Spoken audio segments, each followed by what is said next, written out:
i em sembla que, per una part, hem de recuperar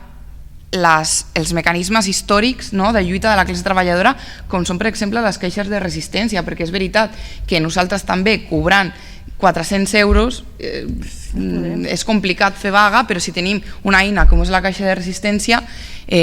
podem treballar d'altra manera. I després també recuperar els sindicats com una eina d'organització i de lluita de la classe treballadora. I, per altra banda,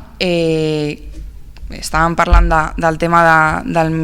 Ministeri d'Igualtat i que aquest govern no només es diu el més progressista de la història, sinó també el més feminista, i la realitat de milers de dones treballadores és totalment diferent, és de misèria i precarietat absoluta, i per això crec que aquest 8M, des del moviment feminista, un dels punts claus per sortir a lluitar hauria de ser enfrontar la reforma laboral, enfrontar aquesta reforma laboral i sortir als carrers juntament amb la classe treballadora per aturar-la.